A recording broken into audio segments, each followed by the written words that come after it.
ನೀವೇನಾದರೂ ಹೆದ್ದಾರಿ ಒಳಗೆ ಪ್ರಯಾಣ ಮಾಡತ್ತೀರಿ, ನಿಮಗೆಲ್ಲ ಒಂದು ಇಂಪಾರ್ಟೆಂಟ್ ನ್ಯೂಸ್. ಆಗಸ್ಟ್ 15ನೇ ತಾರೀಕಿಂದ ಪ್ರೈವೇಟ್ ವೆಹಿಕಲ್ಸ್ಗಳಿಗೆ ಫಾಸ್ಟ್ಯಾಗ್ನ ಆ್ಯನ್ಯುವಲ್ ಪಾಸ್ ವಿತರಣೆ ಮಾಡಲಾಗುವುದು ಅಂತ ನಮ್ಮ ಸೆಂಟ್ರಲ್ ಮಿನಿಸ್ಟರ್ ಅವರು ಆದಂಥ ನಿತಿನ್ ಗಡ್ಕರಿ ಅವರು ಟ್ವೀಟ್ ಮುಖಾಂತರ ವರದಿ ಮಾಡಿದ್ದಾರೆ, ರಿಪೋರ್ಟ್ ಮಾಡಿದ್ದಾರೆ. ಆ್ಯಂಡ್ ಈ ಪಾಸ್ನ ಫೀಸ್ ಬಂದುಬಿಟ್ಟು 3000 ರೂಪೀಸ್ ಆಗಿರುತ್ತೆ. ನೀವು 1 ವರ್ಷದ ಅವಧಿಯವರೆಗೆ ಈ ಫಾಸ್ಟ್ಯಾಗ್ ಪಾಸ್ನ ಯೂಸ್ ಮಾಡಿಕೊಂಡು 200 ಟ್ರಿಪ್ಪನ್ನು ಮಾಡ್ಬೋದು. ಮೀನ್ಸ್ 200 ಸಾರಿ ಟೋಲ್ನ ಕ್ರಾಸಿಂಗ್ ಮಾಡ್ಬೋದು. ಆ್ಯಂಡ್ ಈ ಪಾಸು ಯಾವ ವೆಹಿಕಲ್ಸ್ಗಳಿಗೆ ಯೂಸ್ ಆಗುತ್ತೆ ಅಂತ ಕೇಳ್ತೀರಾ? ಕಾರು, ಜೀಪು ಮತ್ತು ವಾಣಿಜ್ಯೇತರ ವಾಹನಗಳಿಗೆ ಈ ಪಾಸ್ ಎಲ್ಲ ಯೂಸ್ ಆಗುತ್ತೆ. ಇಷ್ಟೆಲ್ಲ ಆದಮೇಲೆ ನಿಮ್ಗೊಂದು ಡೌಟ್ ಬರುತ್ತೆ, ಫಾಸ್ಟ್ಯಾಗ್ನ ಹೇಗೆ ರೀಚಾರ್ಜ್ ಮಾಡಿಸೋದು, ಹೇಗೆ ಆ್ಯಕ್ಟಿವ್ ಮಾಡೋದು, ಹೇಗೆ ರಿನ್ಯೂ ಮಾಡೋದು ಅಂತ. ಸೊ ಎಲ್ಲದಕ್ಕೂ ಒಂದು ಸೊಲ್ಯೂಷನ್ ಕೊಡ್ತೀನಿ.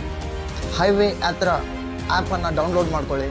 ಇಲ್ಲ ಅಂದರೆ NHAIದ ಒಂದು ವೆಬ್ಸೈಟ್ ಒಳಗೆ ಒಂದು ಲಿಂಕ್ ಸಿಗುತ್ತೆ, ಅದರಲ್ಲಿ ಹೋಗಿ ನೀವು ಆ್ಯಕ್ಟಿವ್ ಅಥವಾ ರಿನ್ಯೂವನ್ನು ಮಾಡ್ಕೋಬೋದು. ವಿಡಿಯೋ ಇಂಪಾರ್ಟೆಂಟ್ ಅದ, ಶೇರ್ ಮಾಡಿರಿ.